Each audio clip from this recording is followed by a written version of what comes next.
So we just passed Retallac. There's a couple little buildings there. It's pretty hard to, well, it's kind of hard to see, but we missed it. But anyways, I'll tell you a little bit about it.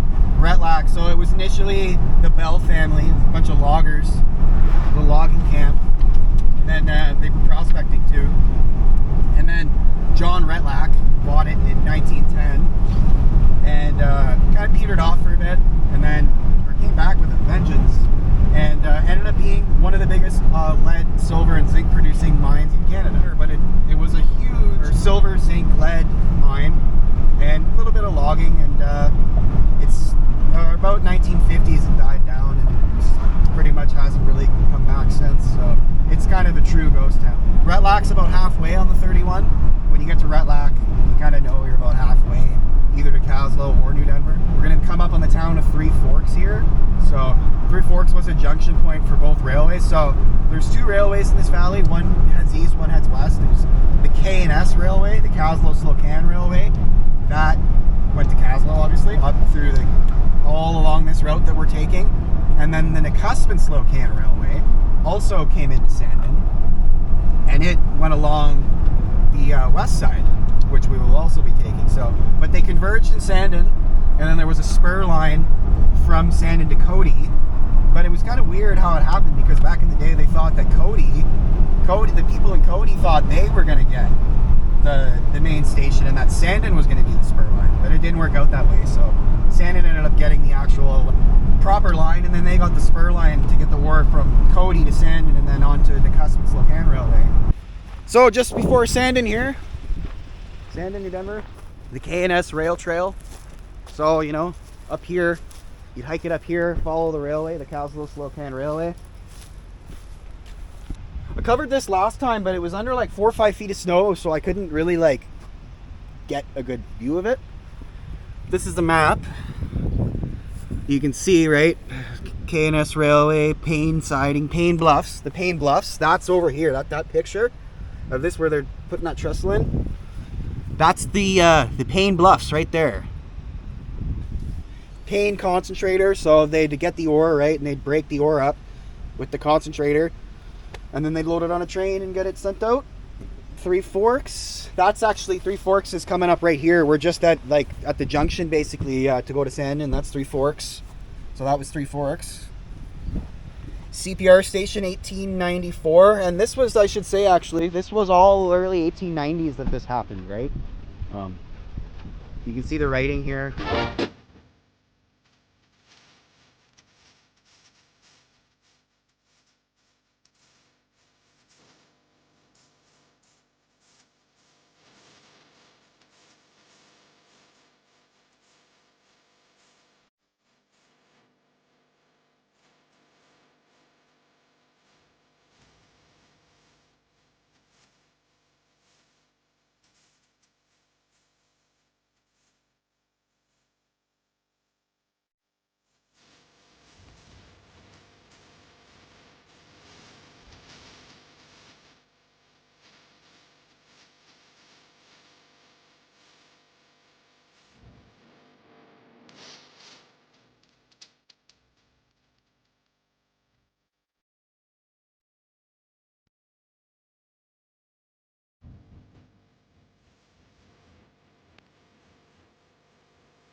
How do you do? I'm John. I'm Vita. Vita, nice to meet you. Callum. Yeah, nice to meet you guys. Is this your first time here? Yeah. Oh, cool. Well, welcome. How did the buses end up here? Well, Hal, did you get to meet Hal already? He kind of probably Yeah, set yeah, up. yeah. He was working. Yeah, he's a long haul truck driver and a big, huge history guy. He's been in Sandon since he was 15 years old. Anyway, the Tram Society got a hold of him and said, "Hey, you guys, all our Vancouver rails, they're getting scrapped. There's over 200 of them that were in the Surrey scrapyard."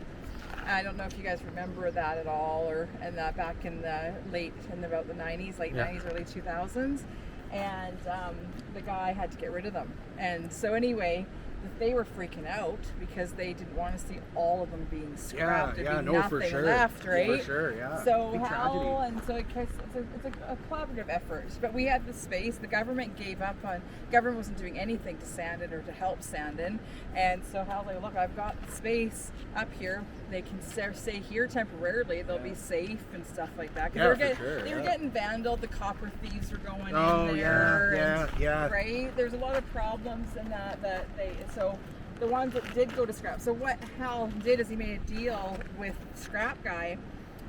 So the story goes in that the guy he was gonna just get the most scrapped, right? The problem is that you don't get the top value of your scrap because it's got all the interior in it. Right. Yeah. Right? They gotta rip all the seats out. And Exactly, separate everything. and that's a big job. Yeah, look, it's time. So too. Hal, his son and daughter, and that throughout the summer, and that went down. They gutted the majority of the ones, and we've got all the hardware. Oh, nice. Right? So those trailers up here are filled with trolley, grab bars, steering wheels, seats, everything you can think of. It's cool you guys got them though. Like, Yeah. Really cool. That's really neat. I love Renfrew and Kingsway. I love that. So we, it was very surprising though that the Sandon, the visitors that come here, the reason that attracts them is not the history, it's the trolley collection. Mm-hmm. That's the biggest attraction well, to Sandon. He showed me that and he's like, can we go check this place out? And I was like, yeah, I was going to go there anyways. But yeah, sure. Yeah, it was a trolley collection, and to our surprise, and that's one of the draws to here. Right. Not its history, but and of course they come here. Of course they and they experience the history. Right. They're like, wow, this is actually really cool. There's a lot of history here too. So we do have a few naysayers, unfortunately, that are like, they don't belong in Sandon. You know what? Whatever. We just ignore them because the reality is they draw people here. Yeah. People love them. They're harmless. Yeah. And they're fun actually. There's many stories we've had. It suits the landscape. It does too. Yeah, thank you. We had my first year here in 2016 is when I arrived. And we had Miss Olivia Preston. She was the Playboy Bunny October for 2016. She did her Playboy shoot in one of the trolley buses. Yeah, that was a lot of fun. That would be fun. Yeah, that was a lot of fun. Yeah. So do you guys know much about Sandon's history? I know a little bit, but I just not compared to you guys. So Well, yeah, fair enough. I'm right? still learning. Yeah, I've been exactly. here 7 years. Exactly, so, right? Yeah. Well, Sandon was a booming silver mining town. It was booming. There was 5,000 to 8,000 people here in its heyday. Oh yeah, I couldn't remember if it was 4,000 or 5,000. There was a lot. Yeah, it was a lot of people. And they were scattered all over. This being the main hub of Sandon, this whole region here, you can consider just if you go step back when you go through the photos, you're like, what? Like, how can they fit all those buildings here? Right? Everything was like butt up together, small, you see the tight. main street, like the street's so narrow and tiny. Like, so there was 28 saloons here, right? There was a brewery, there was 2 magazines or 2 newspapers. 10 brothels or something, wasn't it? 115. 115 brothels. Yeah. Okay, I was a little off. State-of-the-art hospital. A state-of-the-art hospital. There was school, of course. There was the Sandon Waterworks and Lighting Company. There was this concentrator mill that was up here. That concentrator mill down there, and the concentrator mills and mines all up in the mountains. 7 churches were here. The city hall. What was the population? And that between 5 to 8. Right. Well, and I heard somewhere that like on a Saturday night when people were partying and everybody came from the Cusp and Caslow, it could get up to like 10,000 people. Easily. Yeah, like Gee. Yeah. on a Saturday night when this was partying. the place to go, Yeah, right? this was where everything happened. All the money was here, all Exactly. the gambling and everything, Yeah. So it was pretty crazy. I don't know. It would be cool to have a time machine and kind of. I know. I always say that. I'm like, God, I Yeah. wish I could go back and just like stand here, 130 years ago. Yeah. It would be really cool to have a time machine to do that. I don't think I would want to live in that era. Most of the buildings sadly are gone.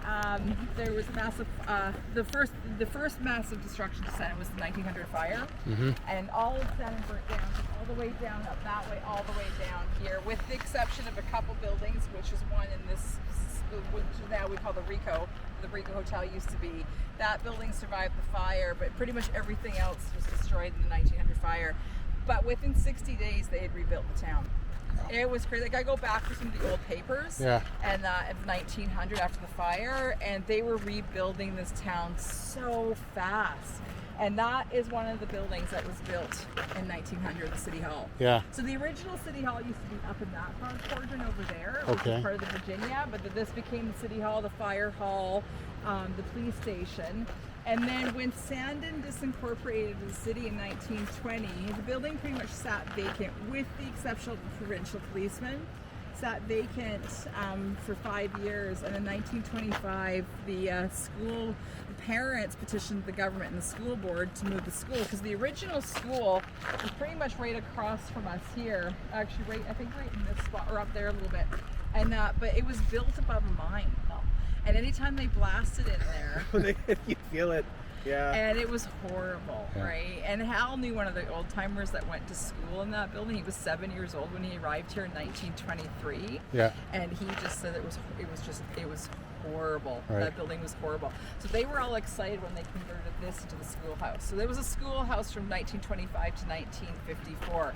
So that door that goes to nowhere on the 3rd floor there, that used to have fire escape on the side Right. that went up there. So. The building's in really good shape, eh? After much restoration, Yeah. and because it was falling apart, because the 55 flood, it's really the demise of Sandon. In Yeah. 55 there was a massive washout, and it just took up the town, and everybody was done. Well, that whole main street used to Gone. be right there. Yeah. Right? Yeah, It's I all see. right A river now. You can still see remnants of it. Like after the tour, you guys can walk around the front side and go down. You can see still remnants of the old home and stuff, and I'll show you where it started up by the Powerhouse.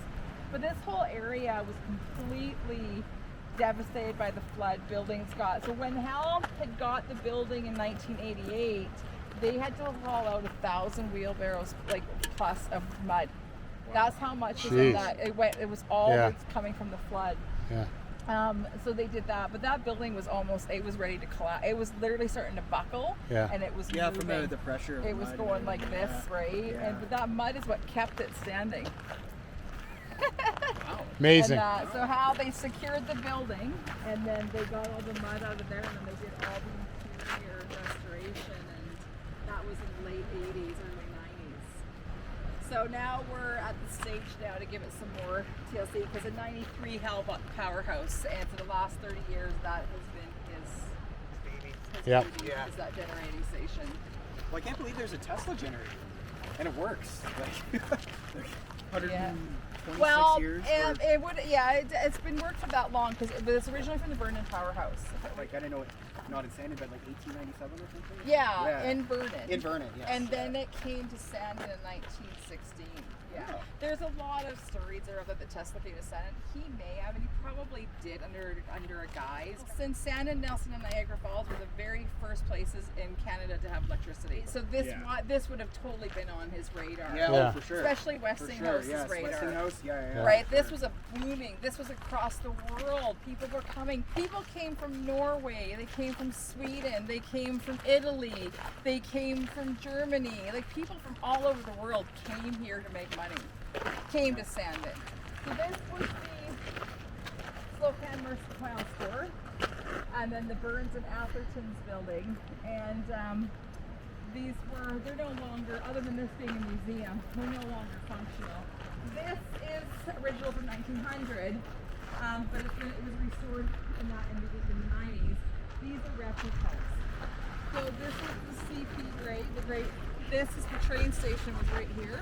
Okay. So Right. the train will come and turn around here, and then head back out again. So when you guys are coming up, so as soon as you get to the top of Castle at the junction there, 31 and 31A, Yeah. as you're coming towards Sandon, you're on the old rail bed all the way till you get to Whitewater. It went across and it came onto this side of the valley and stayed. I hugged the mountain here, and then it looped around and came this way. You can actually you could ride your bike, dirt bike, or ATV all the way from Castle to Sandon. Yep. Up and over the mountain. Yep. Nice. So this section, there was different districts in Sandon. There's the downtown district. There's the red light district. The red light district is you just drove in as you're coming into Sandon. This is Sunnyside over here. Right. That's known as the Upper Gulch. This is the Sandon Creek Gulch. That's Capitol Hill.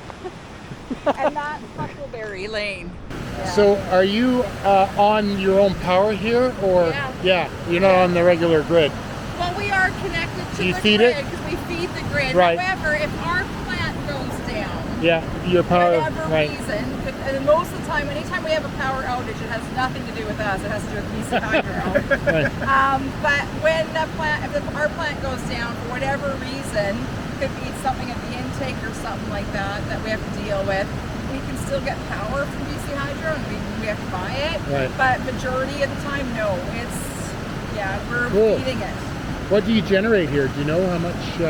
Well, anywhere upwards of, if you want to kilowatt hours. Yeah.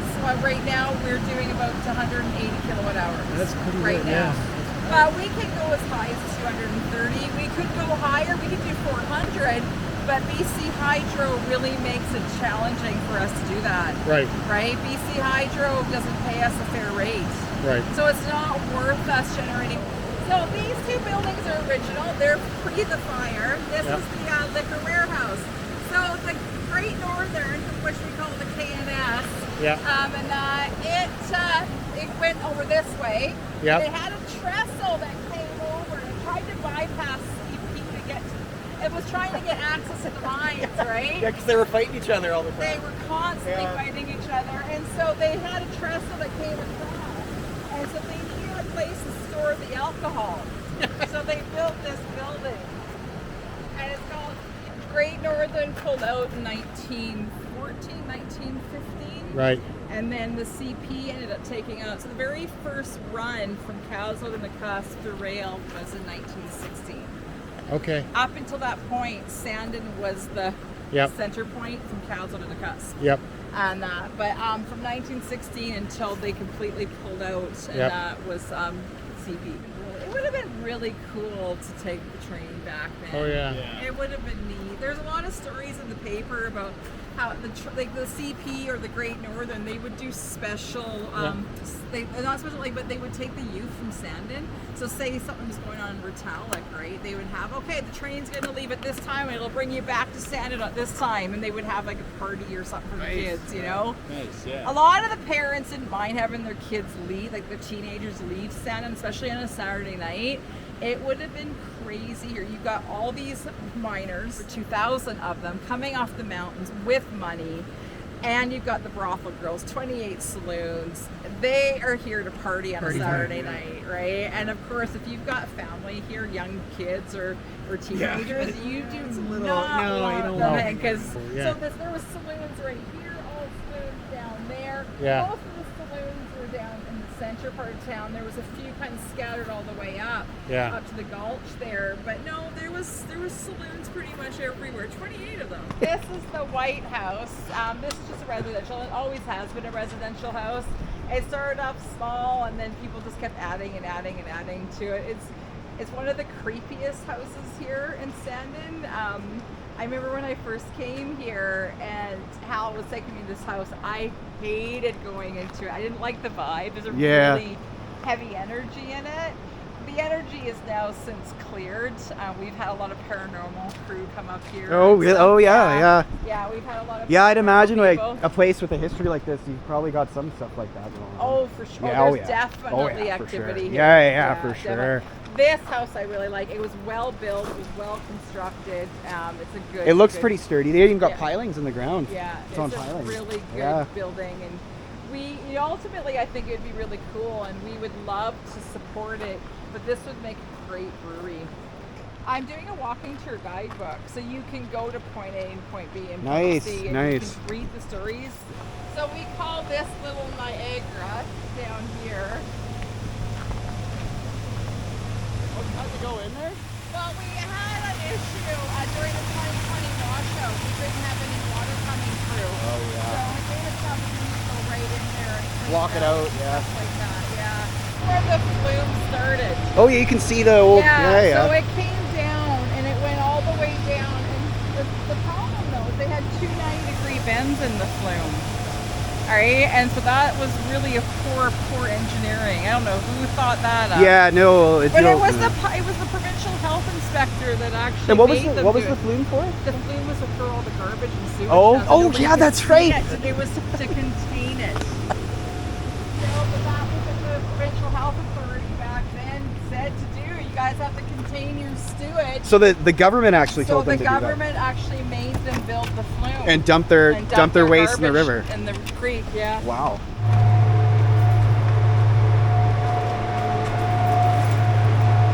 So right in the winter, we kind of use this as a little bit of storage when we're working on projects. So don't mind all this. Well, this will all be put away in the next week for our tourist season. But it kind of gives you a gist. This is the Fairbanks Morse diesel engine here. Oh wow. And it's not operational. It's just Looks like a monster though. yeah. Oh And man. then this is where all the magic happens. This is the All Tesla generator. This is the Tesla generator. Look at the armature. So we run off of 4 creeks. So there's 2 up this valley and 2 up this valley.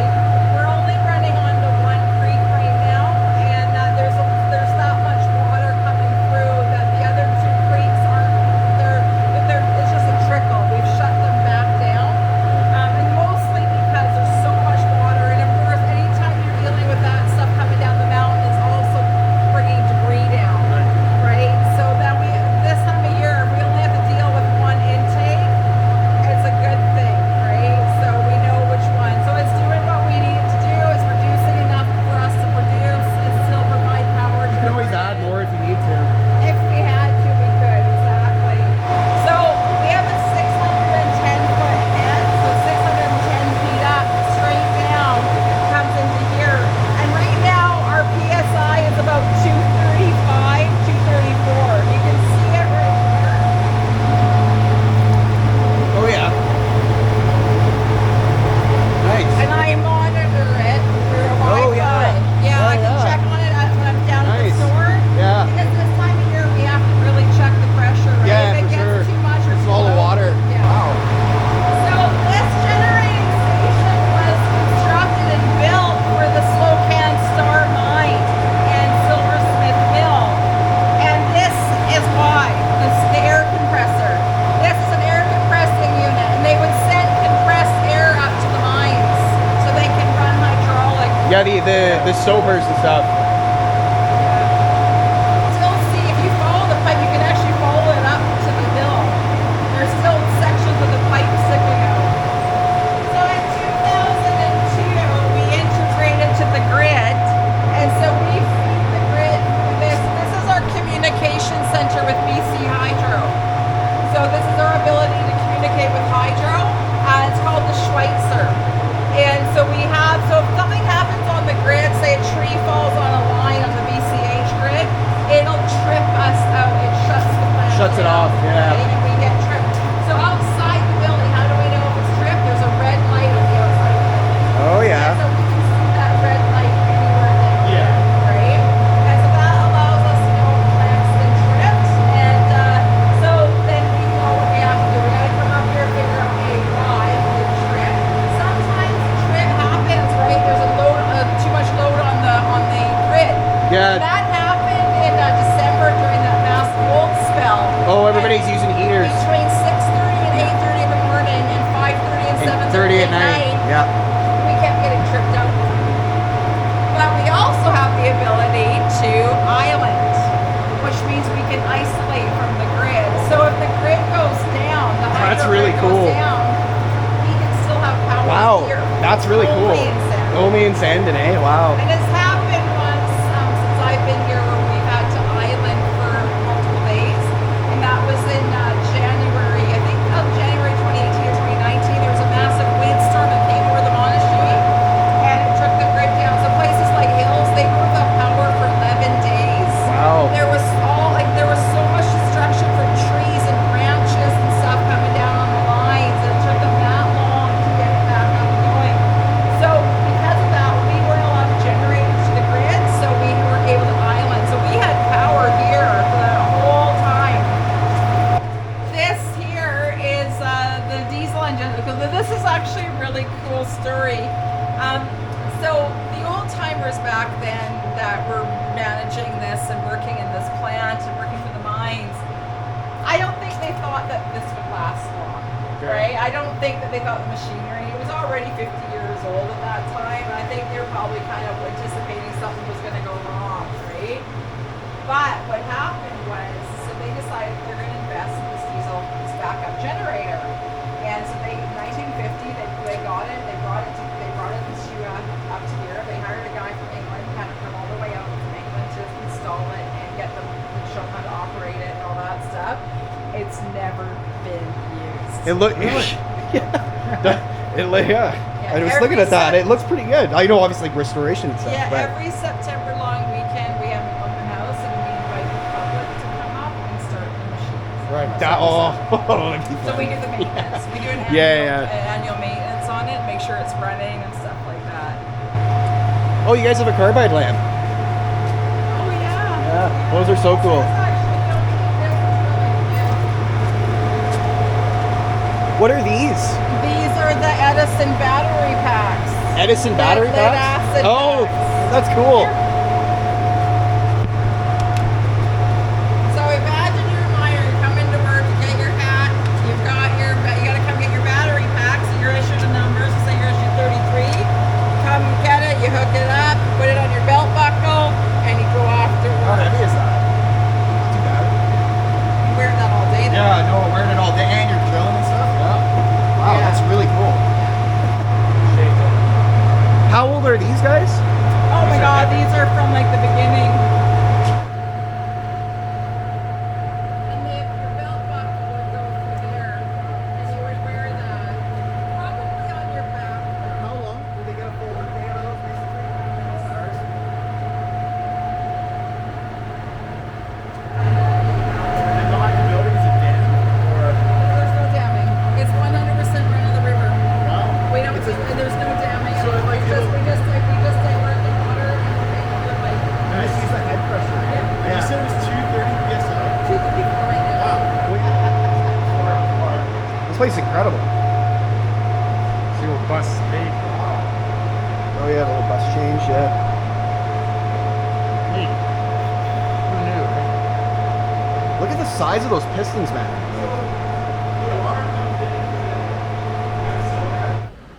Wow. Isn't it incredible though? Like, it's an incredible place. Ghost City. Yeah, it is a ghost city. Dude, like the entire modern electrical history of the entire world is in that building. Yeah. Between the Edison battery packs and the Tesla generator, like the two guys that basically created electricity for modern man. I want to go see what in Idaho Peak's all about. Oh, dude, Idaho Peak, it's like right up at the top. You got a Yeah. vista, but it's covered in snow. Yeah, and also I don't think that road is like barely wide enough for your truck. No. Did you see it? Yeah, no, dude, I'm not taking my truck up there. Dude, there's really tight switchbacks too on there. I'd like, it'd be a good hike. I don't know if you could take your car up there too. It's a pretty sketchy road. Yeah. Are you kidding me? It's I like- park here and hike. Hike, yeah. 10-kilometer hike. That's what people do. They hike. That's so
Upper part of town here. Little houses. Blacksmithing. See the front there, all the buildings up front. All the little trails. See that building up there? Okay, so just a little overview. We're gonna go to Princeton on Sunday, do some gold panning at the gold panning reserve. Just an overview of some of our equipment. We got a couple grizzlies, different screen thicknesses for sifting rock. So, you know, you go grab a shovel of gravel, you don't want to be picking rocks out of the pan, so you take grizzlies. Different screen size depending on the size of rock, and set the rocks out for you so you know to work. This is the one I got up in the Yukon. Claim 33, right from the Yukon itself. Right on.